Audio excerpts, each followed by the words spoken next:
राम कृष्ण हरी हरी जय जय राम हरी जय जय राम कृष्ण हरी हरे जय राम कृष्ण हरि हरि जय जय राम कृष्ण हरि हरि जय राम कृष्ण हरि जय जय राम कृष्ण हरि हरि जय राम कृष्ण हरि हरि जय जय राम कृष्ण हरि हरि जय राम कृष्ण हरि हरि जय जय राम कृष्ण हरि हरि जय राम कृष्ण हरि हरि जय जय राम कृष्ण हरि जय हरि राम कृष्ण हरि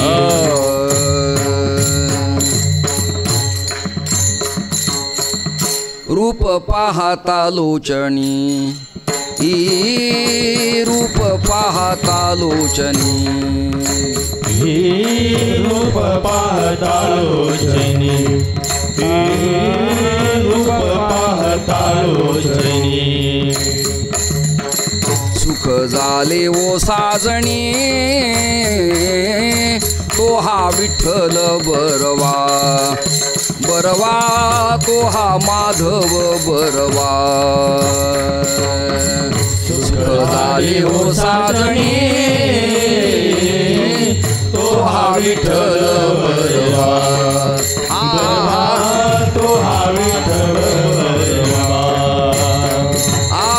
बहुत सुकृताची जोडी जोडी बहुत सुकृताची जोडी जोडी बहुत सुकृताची जोडी जोडी बहुत सुकृताची जोडी म्हणून विठ्ठली आवडी तो हा विठ्ठल बरवा बरवा तो हा माधव बरवा म्हणून विठ्ठली आवडी तो हा विठ्ठल बरवा बरवा तो हा माधव बरवा सर्व सुखाचे आगर सर्व सुखाचे आगर सर्व सुखाचे आगर सर्व सुखाचे आगर बाप रखुमा देवीवर बाप रखुमा देवीवर तो हा विठ्ठल बरवा तो हा माधव बरवा बाप रखुमा देवीवर बाप रखुमा देवीवर तो हा विठ्ठल बरवा तो हा माधव बरवा जय जय राम कृष्ण हरि जय जय राम कृष्ण हरि जय जय राम कृष्ण हरि जय राम कृष्ण हरि जय जय राम कृष्ण जय जय राम कृष्ण हरि जय जय राम कृष्ण हरि जय जय राम कृष्ण हरि राम कृष्ण हरि जय जय राम जय जय राम कृष्ण हरि जय जय राम कृष्ण हरि जय जय राम कृष्ण हरि जय जय राम जय राम जय राम उपजे ते मरे मरे ते झुरे उपजे ते मरे मरे ते झुरे उपजे ते मरे मरे ते झुरे उपजे ते मरे मरे ते झुरे जन्म ईर झारे एक रूप जन्मईर झारी एक रूप जन्मईर झारी एक रूप ते हे कृष्ण नाम गोपी संगे मेळे कृष्ण नाम गोपी संगे ते हे कृष्ण कृष्ण नाम गोपी संगे मिळे हे कृष्ण नामे गोपी संगे मिळे नंदा घरी सोहळे बाळ क्रीडा नंदाघरी सोहळे बाळ क्रीडा नंदाघरी सोहळे बाळ क्रीडा अमर अमरे अमर कंद खरे अमरे अमर कंद खरे अमर अमरे अमर कंद खरे अमरे अमर कंद खरे ओणी गोजिरे दूध मागे गोजिरे दूध मागे ओणी गोजिरे दूध मागे निवृत्ती परिचार सर्व हा गोपाळ गोपाळ निवृत्ती परिचार सर्व हा गोपाळ सर्व गोपाळ पूजी दिन काळ आत्मा राम काळ आत्मा राम पूजी दिन काळ आत्मा राम देह कृष्ण नाम गोपी संगे मिळे कृष्ण नामे गोपी संग मिळे देह कृष्ण नाम गोपी संगे मिळे कृष्ण नाम गोपी संग मिळे नंदा घरी सोहळे बाळ क्रीडा सोहळे बाळ क्रीडा नंदाघरी सोहळे बाळ क्रीडा विठ्ठल विठ्ठल विठ्ठल विठ्ठल विठ्ठल विठ्ठल विठ्ठल विठ्ठल विठ्ठल विठ्ठल विठ्ठल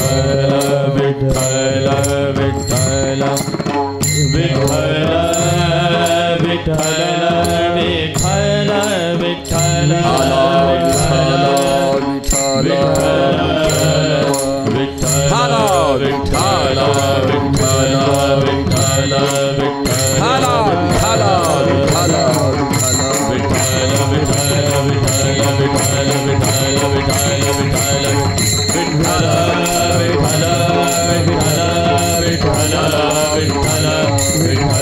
विठ्ठल विठ्ठल विठ्ठल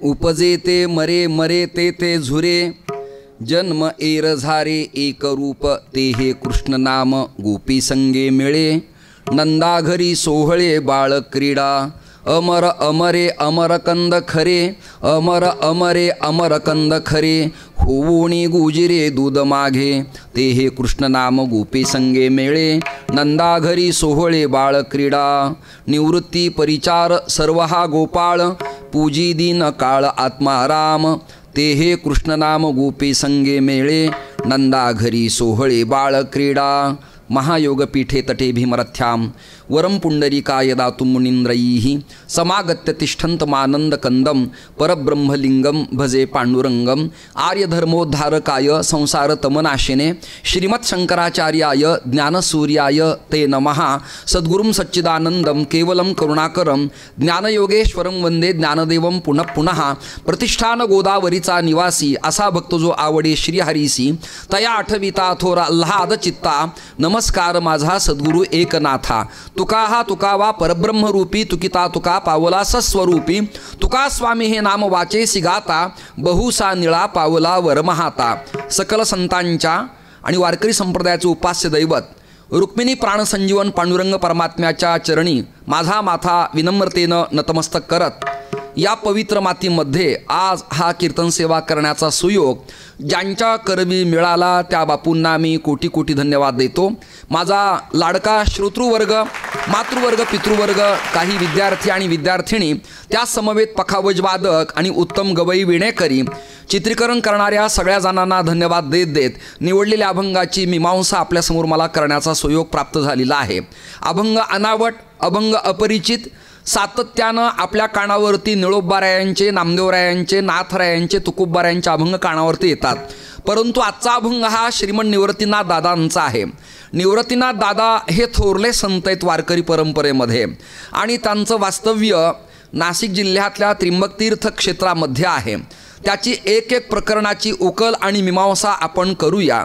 त्रिअंबक शब्दाचा अर्थ असा आहे की ब्रह्मा सावित्रीसह वर्तमान, विष्णू लक्ष्मीसह वर्तमान आणि भगवान शंकर पार्वतीसह वर्तमान ज्या तीर्थात राहतात त्या तीर्थक्षेत्राच्या लिंगाचं नामकरण आहे त्रिअंबक.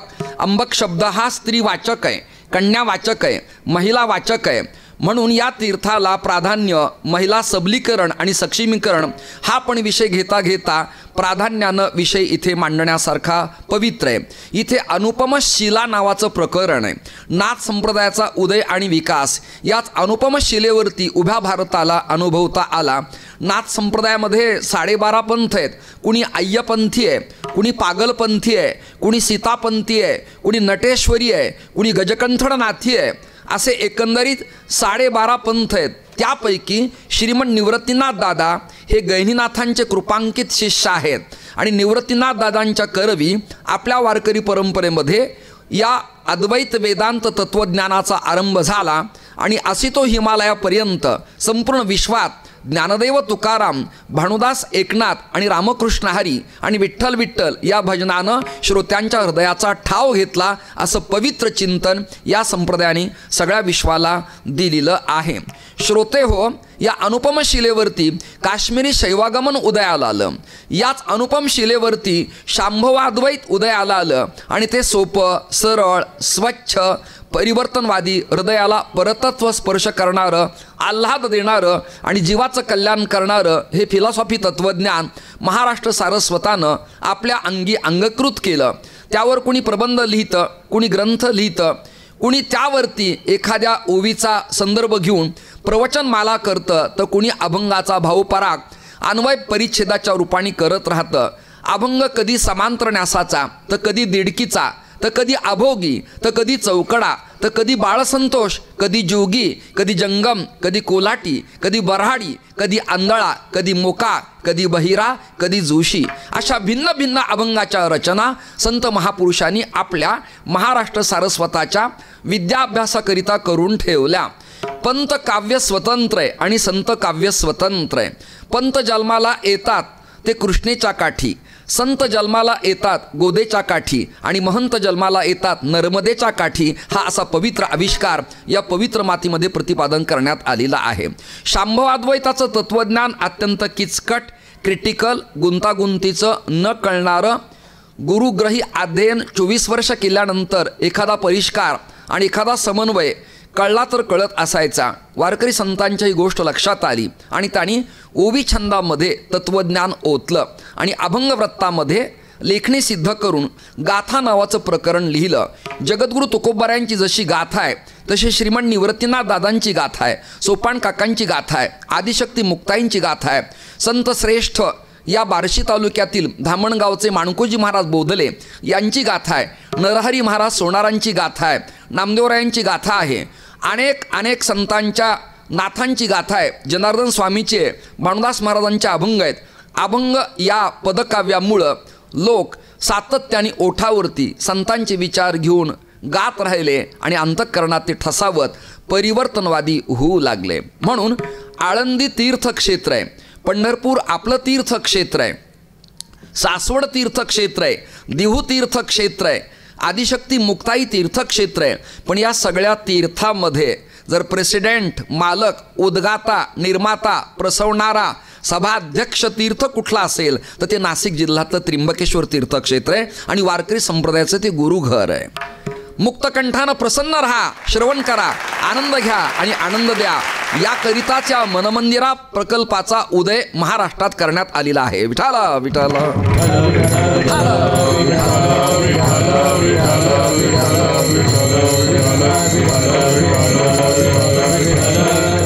श्री ज्ञानेश्वर महाराज निवृत्तीनाथ दादांची कृतज्ञता व्यक्त करताना असं म्हणतात की श्रीमंत निवृत्तीनाथेती ख्यातम दैवतमाश्रयेत. कुणाचं दैवत खंडेराय असतं, कुणाचं भगवान कृष्ण असतं, कुणाची कुलस्वामिनी जगदंबा तुळजापूर वासिनी असते, तर कुणाची जगदंबा ही करवीर वासिनी असते, तो कुणाची मोहोटा देवी असते, तो कुणाचं कुलदैवत भगवान दत्तात्रय असतं, तर काहींचं कुलदैवत भगवान श्री गणेश असतं, कुणाचं ज्योतिबा असतं. त्याचा कुलधर्म कुलाचार आहे. मात्र महाराष्ट्रातल्या संतांना विचारलं की तुम्ही नाथपंथाचा आविष्कार वारकरी परंपरेत विकसित केला, मग तुमचं नेमकं कुलदैवत आणि उपास्य काय, असा प्रश्न जेव्हा विचारला तेव्हा ते म्हणाले कुळ हे पावन कृष्ण नामे, कृष्ण नामे, कुळ हे पावन कृष्ण नामे, कृष्ण नामे, कुळ हे पावन कृष्ण नामे, कृष्ण नामे, कुळ हे पावन कृष्ण नामे. निवृत्ती गहेणी कृपा केली पूर्ण, निवृत्ती गहेणी कृपा केली पूर्ण, निवृत्ती गहेणी कृपा केली पूर्ण, निवृत्ती गहेणी कृपा केली पूर्ण. कुळ हे पावन कृष्ण नामे, कृष्ण नामे, कुळ हे पावन कृष्ण नामे, कृष्ण नामे, कुळ हे पावन कृष्ण नामे, कृष्ण नामे, कुळ हे पावन कृष्ण नामे. भगवान कृष्ण परमात्म्याच्या उपासनेमुळे आमच्या कुळाला पावनता प्राप्त होती असं संत वचन आहे. ज्याचा त्याचा कुलधर्म कुलाचार आहे. नाथांचं कुलदैवत एकविरा दिव्य आहे. समर्थांनी रामचंद्राचा जयघोष उभ्या महाराष्ट्रात केला, परंतु कुलस्वामिनी तुळजापूर आहे. आता मी वारकरी संप्रदायाच्या परंपरेचा अनुयायी आहे, पण माझ्या पूर्वाश्रमीचं कुलदैवत मल्हारी मार्तंड खंडेराया आणि तुळजापूरवासिनी कुलस्वामिनी जगज्जननी जगदंबा आहे. मानकोजी महाराज बोधल्यांचं उपास्य दैवत भगवान पांडुरंग परमात्मा आहे, परंतु कुलदैवत भगवती तुळजापूर वासिनी देवी आहे. ज्याचा त्याचा कुलधर्म कुलाचार ज्याने त्यांनी स्वच्छपणानं पाळणं हे आपलं उत्तरदायित्व आहे आणि तो पाळला पाहिजे. श्रोते हो, नाथपंथामध्ये शांभव अद्वैतामध्ये त्या काळात जर अवघड संन्यास दीक्षा घेतली आणि दर्शनी संन्यास दीक्षा घेतली तरच शिष्याला हे ज्ञान देत असत, अन्यथा देत नव्हते. म्हणून वारकरी परंपरेनं याचा व्यापक विस्तार मांडण्यासाठी बहुजन कुळ गोत्राचं आत्मकल्याण व्हावं याकरता तत्त्वज्ञानाच्या तलावाचे एक एक दरवाजे उघडले. कसे? शांतिब्रह्म एकनाथ महाराजांच्या पैठण तीर्थक्षेत्रामध्ये जायकवाडी प्रकल्प आहे आणि गोदेचं पाणी तिथे अडवलं. ते पाणी उन्हाळ्याच्या कडक कालावधीमध्ये एक दरवाजा वर केला की थेट नांदेडपर्यंत, परभणीपर्यंत त्या पाण्यामुळे शेतकऱ्यांची जमीन भिजल्या जाते, पीक येतं, अंकुर फुटतो आणि शेतकरी सुखावला जातो. हे उदाहरण तुम्हाला दिलं. तद्वत बहुजन कुळगोत्राच्या आध्यात्मिक तत्त्वज्ञानाची शेती प्रफुल्लित टवटीत व्हावी. वेद उपनिषदाचा अर्थ कळत नाही म्हणून महाराष्ट्रातल्या संतांनी गाथा एक दरवाजा, ज्ञानेश्वरी एक दरवाजा, भारूड एक दरवाजा, रामायण एक दरवाजा, पसायदान एक दरवाजा वरती करून जगताच्या या बहुजन कुळाच्या आत्मकल्याणासाठी हा ओलावा निर्माण केला. हे भारतीय तत्त्वज्ञान आहे. ही महाराष्ट्र संतांची परंपरा आहे. आजचा अभंग हा निवृत्तीनाथ दादांचा आहे. ते म्हणाले, उपजे ते मरे, मरे ते झुरे. प्रत्येकाची मतं स्वतंत्र आहेत. आपल्याकडं भारतीय तत्त्वज्ञान मांडत असताना आणि भारतीय घटना मांडत असताना स्वायत्तता प्रतिपादन केलेली आहे.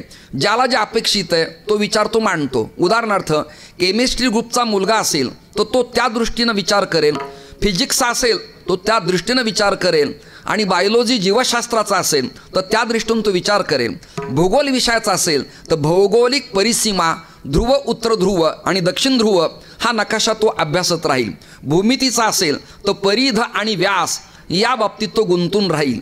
कदाचित बीजगणितचा तत्त्वज्ञवित्ता असेल तर तो पायथागोरसचा सिद्धांत पासून पर्यंत इथपर्यंत चिंतन करत राहील. विद्यापीठात मराठी विभाग आहे, हिंदी विभाग आहे, विज्ञान विभाग आहे, इंडियन हिस्ट्री इतिहास विभाग आहे. विद्यापीठ एकच आहे, पण भिन्न भिन्न अभ्यास करणाऱ्या विद्यार्थ्यांच्यासाठी विभाग जसे निर्माण करण्यात आले तसं भारतीय तत्त्ववेत्यांनी ज्या ज्या अपेक्षित संप्रदायातल्या अनुयायाला जे जे आवडतं त्याच्याकरता विभाग निर्माण केलेले आहेत. उदाहरणार्थ, गणपत्य भक्त कोणी असेल तर त्यांनी गणपतीची सेवा करावी. विष्णू भक्त कोणी असेल तर नारायण, तिरुपती, व्यंकटरमण, कृष्ण, राम, परशुराम, विठ्ठल इत्यादी देवतांची सेवा करावी. कोणी सूर्य उपासक असेल आणि माध्यान्नाला कडक उन्हात त्राटक करून आपल्या उघड्या डोळ्यानं सूर्यबिंबाला न्याहाळत असेल तर तो सूर्य उपासक समजावा. शाक्त परंपरेत कुंकू लावावं, प्रवाळाची माळ घालावी. शुक्रवार आणि एखाद्या पौर्णिमेला कुलधर्म कुलाचार करावा आणि जगदंबेला आपल्या भवानीला आपल्या इष्टदेवतेला आळवावं हा शाक्तांचा पंथ आणि परंपरा आहे. शैव परंपरेमध्ये भगवान शंकराला, आदिनाथाला, शंकराचार्याला, निवृत्तीनाथांना विशेष महत्त्व आहे. पण वारकरी संप्रदायाचा हेतू असा आहे, हरी आणि हराला अभेदात्मक पाहिल्यामुळं हरिहराभेद नाही नका करू वाद. जरा चिंतन करा, या संतांच्या जन्मप्रकरणावरनं अद्वैत सिद्धांत आणि एकता प्रतिपादन करता येईल. आपेगावाच्या पवित्र मातीत गोदेच्या तीरावरती शालिवान नगराजवळ पैठण तीर्थाच्या अगदी जवळ वसलेल्या आपेगावी कुलकर्णी कुलोत्पन्न विठ्ठलपंत आणि माता रुक्मिणीच्या उदरी श्रीमंत निवृत्तीनाथ दादा, श्री ज्ञानोबाराय, सोपान काका आणि आदिशक्ती मुक्ताई यांचा अवतार झाला. तृतरती अवतीर्ण होणे, हे अवतीर्ण झाले. परंतु हे अवतार कोणाकोणाचे याबद्दल समीक्षा करा. बघा, ब्रह्मा सोपान तो झाला आणि भक्ता आनंद वर्तला. साक्षात चतुरानन ब्रह्मा म्हणजे प्रजापिता, निर्माण करणारा, स्वेदज, अंडज, उद्भिज, जारज, भूचर, खेचर, जलचर, अन्य योनी आणि अनेक प्रकरणं निर्माण करण्यात ज्याचा हात कंडाय त्याला ब्रह्मदेव म्हणावं. उत्पत्ती प्रकरण त्याच्याकडे दिलंय आणि तेच ब्रह्मदेव प्रॅक्टिकली कोणाच्या कुळात उत्पन्न झाले असतील तर त्यांचं नाव आहे सोपान काका. तुळजापूरच्या देवीला जेवढं महत्त्व आहे, राधेला वृंदावनात जेवढं महत्त्व आहे, मेरेला मेवाडला जेवढं महत्त्व आहे, तेवढंच महत्त्व चितकला ब्रह्मस्वरूपिणी श्री आदिशक्ती मुक्ताईला आहे. त्याचं कारण आहे, मुक्तपणे मुक्त, श्रेष्ठपणे श्रेष्ठ आणि सर्वत्र वरिष्ठ मुक्ताबाई असा तिचा अधिकार आहे. आणि ज्ञानोबाराय कोण आहेत? ज्ञानोबाराय प्रत्यक्षात महाविष्णूचा अवतार आहेत. विठ्ठला विष्णूचा अवतार, अवतार महाविष्णूचा अवतार, अवतार महाविष्णूचा अवतार, महाविष्णूचा अवतार, अवतार महाविष्णूचा अवतार, अवतार महाविष्णूचा अवतार, अवतार महाविष्णूचा अवतार, अवतार महाविष्णूचा अवतार.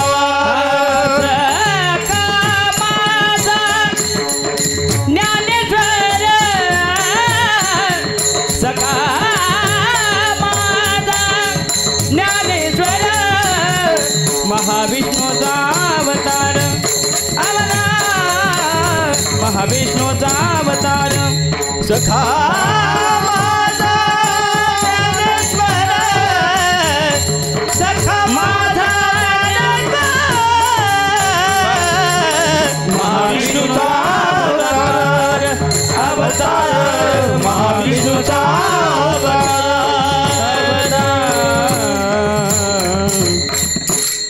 महाविष्णूचा अवतार सखा माझा ज्ञानेश्वर. जरा चिंतन करा, विष्णू परमात्म्याचा अवतार भगवान कृष्ण झाले, मर्यादा पुरुषोत्तम अयोध्याधीश रामचंद्र झाले. परंतु रामचंद्राच्या कालखंडातलं काम, कृष्ण परमात्म्याच्या कालखंडातलं काम जे अपुरं राहिलं ते पूर्ण करण्यासाठी भगवंतानं विठ्ठलपंतांच्या रुक्मिणी मातेच्या कुशीमध्ये जन्म घेतला आणि महाराष्ट्राचं वैभव वाढवलं, भारताचं वैभव वाढवलं. काय केलं? इथे फक्त ब्राह्मण, क्षत्रिय आणि वैश्य इथपर्यंतच भगवद्गीतेने विचार मांडला. परंतु तो व्यापक विचार व्हावा आणि सगळ्यांचं भलं व्हावं याकरता जे खळांची व्यंकटी सांडो, तया सत्कर्मी ऋती वाढो, भूता परस्परे जोडो मैत्र जीवांचे, दुरितांचे तिमिर जावो, विश्वस्वधर्म सूर्य पाहो, जो जे वांछिल तो ते लाहो प्राणीजात. अशी व्यापक कल्पना भारतातल्या कुठल्याही तत्ववेत्याला करता आलेली नाही. मागणे ते क तुझं प्रती आहे आणि आता विश्वात्मके देवे, अशी व्यापक प्रार्थना जगाच्या पाठीवर कुठल्याही फिलॉसॉफर तत्ववेत्याला करता आलेली नाही. हे महाराष्ट्रातल्या संतांचं वैभव आहे, ही गोष्ट लक्षात धरण्यासारखी आहे. थँक्यू, धन्यवाद.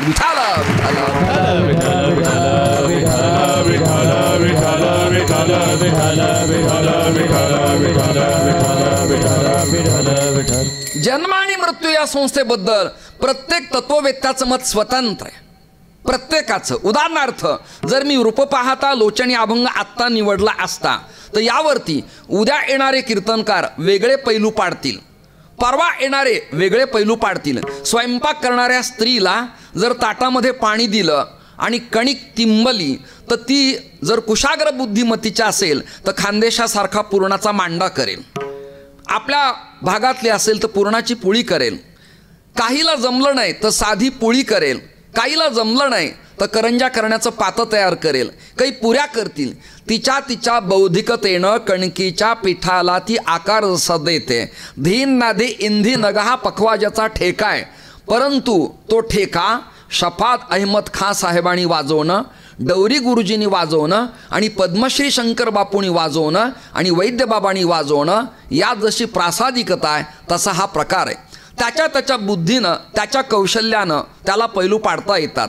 पृथ्वीतनं जर खनन केलं आणि काळा पाषाण काढला तर पाथरवट त्याला फोडतो, परंतु त्या निराकार आकाराला आणण्याचं काम मूर्ती घडवणारा जसा करतो तसं विद्वानाच्या वाणीनं त्या अभंगाला पैलू पाडावे लागतात आणि आकाराला आणावं लागतं. याला प्रवचन, कीर्तन, व्याख्यान आणि पाठ म्हणतात. विठाला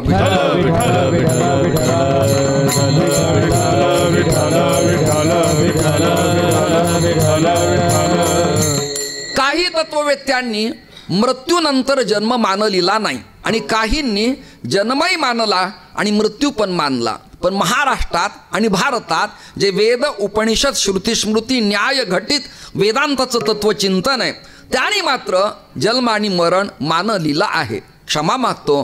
काहींना जरा प्रबंध लिहिला, प्रोफेसर झाला, कुलगुरू झाला, प्राध्यापक झाला, जरा एखाद्या सेमिनारमध्ये प्रथम क्रमांक आला की त्याला वाटतं आता माझं जीवन कृतकृत्य झालं.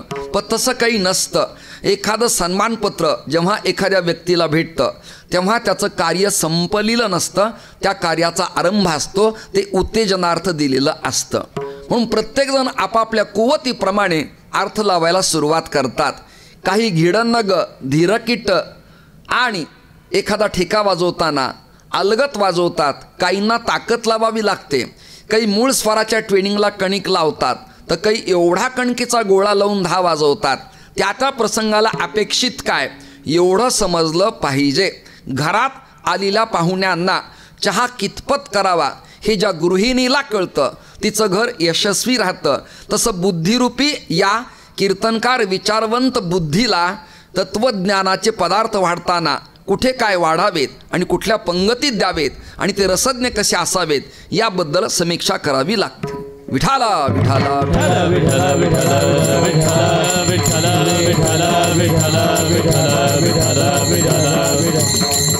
पिंडे पिंडे मतिर्भिन्ना कुंडे कुंडे नवम पयाहा. प्रत्येकाची मती जशी असेल तसे त्याला पैलू पाडता येतात. श्रोते हो, डार्विनचा उत्क्रांतीवाद आहे. शेक्सपियर, कास्मादिगर्डा, लुसिफस हे सगळे तत्ववेत्ते भारताच्या बाहेरचे आहेत आणि आपल्याकडच्या लोकांना यांची नावं घेतली म्हणजे महाराज जरा एज्युकेटेड आहेत, जरा इंग्रजी तत्ववेत्ता आहे, जरा सुधारित आहे, बरा आहे, पुरोगामी आहे असं वाटायला लागतं. पण खरं सांगू तुम्हाला, संत विचाराच्या पासंगाला हे पुरत नाहीत हा माझा आत्मविश्वास आहे. लक्षात धरा तुम्ही. संत विचारा थोरलाय, संत आनंदाचे स्थळ, संत सुखाचे केवळ, नाना संतोषाचे मूळ ते हे संत. डार्विनचा उत्क्रांतीवाद आहे आणि डार्विननी मोडून काढलं आणि डार्विन म्हणाले की एकदा का मृत्यू झाला की पुन्हा येणं नाही आहे, त्या जीवाचं कार्य समाप्त झालं. हे डार्विनचं मत आहे. या मताचे काही असू शकतात, पण संत परंपरेतले लोक, वेदानुमोदित परंपरेतले लोक, ऋषी पथावरचे लोक, शांकर मतानुवर्ती लोक आणि नाथ पंथाच्या पथावरती पाऊल टाकलेले लोक या विचाराला मानत नाहीत. आमचं मत असं आहे, जे जन्माला आलं त्याचा मृत्यू आहे आणि ज्याचा मृत्यू झाला ते पुन्हा प्रसवणार आहे असा त्याचा अर्थ आहे. मला एक भाव विचारायचा तुम्हा सगळ्यांना. शेतकरी तिफन धरतो आणि त्या चाडीवरती मूठ धरल्यानंतर त्या 3 नळ्यातनं एक एक दाणा पृथ्वीमध्ये, त्या मेदिनीमध्ये, त्या धरित्रीमध्ये, त्या जमिनीमध्ये जातो आणि पडलेल्या पावसाच्या ओलाव्यानं ऊन तापलं की त्या दाण्याला अंकुर फुटतो आणि अनेक दाणे निर्माण होतात. मी तुम्हाला प्रश्न असा विचारतो, तो दाणा संपला जातो का प्रसवल्या जातो? प्रसवल्या जातो. तसं आपलं जाणं म्हणजे परत येणं आहे. पण त्या येण्यासाठी तुम्ही जसं जसं कर्म केलं असेल तशा तशा योनीतनं तुम्हाला फिरावं लागतं आणि अंतिम टप्प्यात तुम्हाला हा मानवदेह प्राप्त होतो. आता ऐका, निवृत्तीनाथ महाराजांच्या अभंगाच्या पहिल्या चरणात हाच भाव मांडलेला आहे. उपजते मरे मरते ते झुरे, उपजते मरे मरते ते झुरे, उपजते मरे मरते ते झुरे, उपजते मरते ते झुरे, उपजते मरे मरते ते झुरे, उपजते मरे मरते ते झुरे, उपजते मरे मरते ते झुरे, उपजते मरे मरते ते झुरे. जन्मयेर झारे एक रूप, जन्मयेर धार एक रूप, ते कृष्ण नामे गोपी संगे मेळे, ते कृष्ण नामे गोपी संगे मेळे. जन्मयेर धारे एक रूप, जन्मयेर धारे एक रूप, ते कृष्ण नामे गोपी संगे मेळे, ते कृष्ण नामे गोपी संगे मेळे.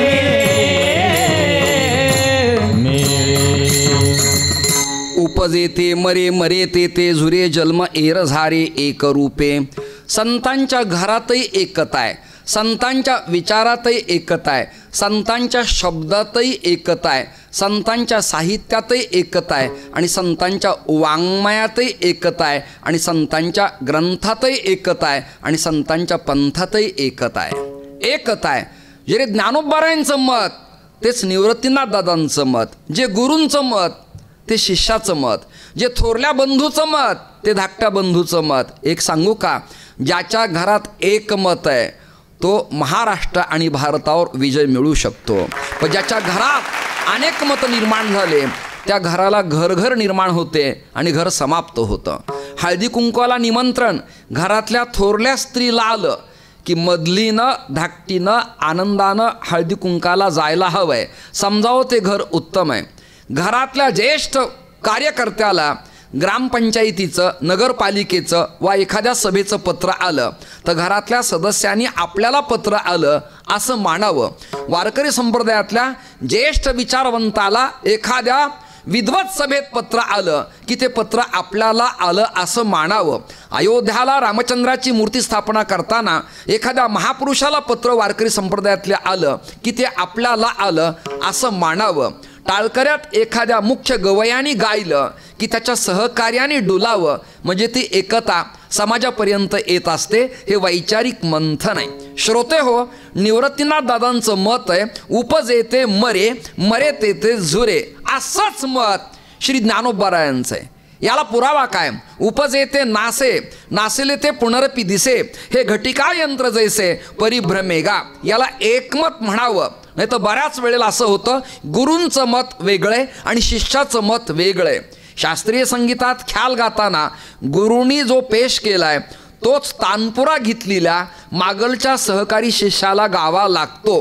चाल गाताना तुम्ही जे अक्षर स्वच्छ म्हटलेत तेच तुमच्या सहकार्याला म्हणावे लागतात, त्यात बदल करून चालत नाही. याला एकमत म्हणतात.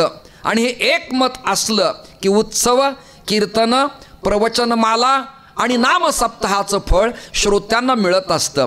कीर्तन श्रवणाचा फायदा असा आहे, वैचारिक मंथनाच्या प्रभावानं आपल्या अंतःकरणात असलेले मनबुद्धी, चित्त आणि अहंकार नावाचे शत्रू शांत होतात.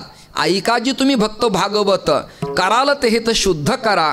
अन्य ऐकून आपल्या कानांना सवय लागली, नको ते गाणं, नको तशी लावणी, नको तसा पोवाडा, नको तसं लोकगीत, नको तसं डॉल्बीचा प्रचंड ध्वनी. त्यामुळं श्रवण सुखाचा आनंद मिळत नाही.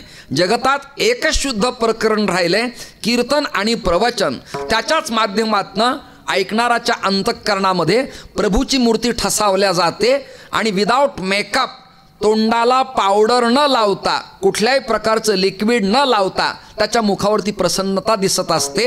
अंतरीचे धावे स्वभावे बाहेरी, काही न करता तो प्रसन्न दिसत असतो. अर्थात त्याचं श्रवण उत्तम असावं लागतं.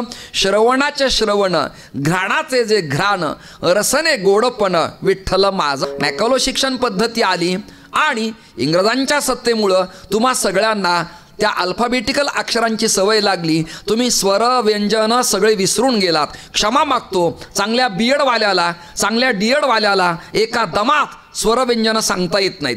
च च ज ज य त थ द ध न प फ ब भ म य र ल व आणि की आणि, लोचणी की लोचणी हे स्वच्छ लिहिता येत नाही. फक्त पदव्यात हे उत्तम आहे. विठाला विठाला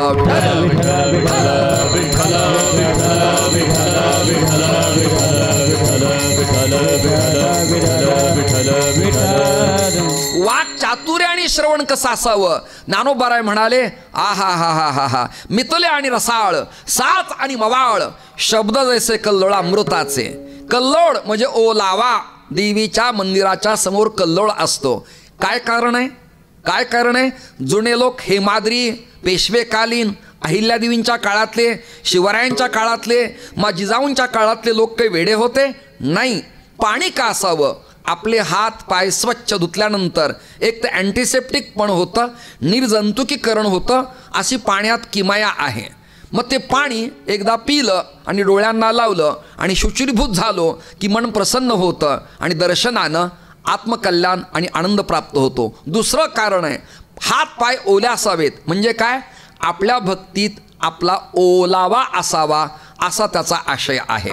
त्यामुळं भक्तीचा ओलावा असावा आणि शब्दांचा कल्लोळ असावा आणि त्यामध्ये तत्त्वज्ञानाचं रसस्वादन असावं. मग नाथांची ओवी, ज्ञानोबारायांची ओवी, समर्थांचा श्लोक, तुकोबारायांची गाथा, नाथांचं भारूड, नामदेवरायांच्या गवळणी, निळोबारायांच्या गवळणी, विरणी प्रकरणातलं श्रोत्यांनी मंत्रमुग्ध व्हावं आणि आपल्या तंद्रीमध्ये तल्लीनता, तद्रुपता, तन्मयता, तदाकारता, योग्यानं समाधी लागावी आणि त्यांनी बसावं. त्यापेक्षा 100 पटीनं सुख आणि आनंद टाळ वाजल्यानंतर, मृदंगाची थाप पडल्यानंतर, वीणेचा झंकार झाल्यानंतर, भालप्रदेशाला बुक्का लावल्यानंतर 80-85 वर्षाचे म्हातारे दिवा घाटातून जेव्हा निघतात आणि उभं रिंगण सदाशिव या कारखान्याला होतं, तेव्हा वृद्धोप काळातल्या दिशेनं न उठता येणाऱ्या स्त्री पुरुष ज्ञानोबा तुकोबारायांच्या घोषात नाचायला लागतात. मला सांगा, इथे कुठलं सलाईन आहे? इथे कुठलं अँटीबायोटिक आहे? इथे कुठले टॅबलेट आहे? इथे कुठल्या प्रकारची एखादं इंजेक्शन दिलेलं आहे? सांगा मला. नाही, ती ऊर्जा आतून येते आणि माणूस डुलायला लागतो. सुख वाटतं, आल्हाद वाटतो आणि टाळ घेऊन तो डुलतो आणि त्या विठू माऊलीला, आपल्या परब्रह्माला, आपल्या उपास्याला, आपल्या प्रेमळ मूर्ती स्वरूपाला, भीमा निरा नदी संगमावर वसलेल्या, चंद्रभागेच्या काठावर असलेल्या त्या पांडुरंगाला तो आळवतो. डोळ्यांच्या आहा हा हा पापणीपासून आसवांच्या धारा लागतात. दवबिंदू गालावरती येतो आणि तो आनंदाच्या भरात पांडुरंगा, विठ्ठला, मायबापा, श्रीहरी, नानोबा, तुकोबा, नाथा, नामा करत करत स्वतःला धन्य मानतो. जीवनाचं साफल्य त्यातच आहे.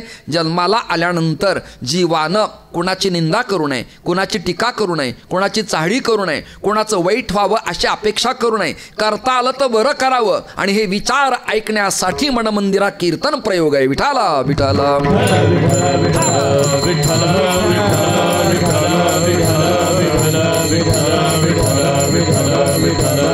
रामायण सर्व भूतानी यंत्रा रूढानी मायया. भगवद्गीता सांगते, अर्जुना, सगळ्यांना यावं लागतं, जावं लागतं. घटिकायंत्र जैसं फिरतं आहे तद्वत जीवाचं रहाट गाडगं चाललं आहे.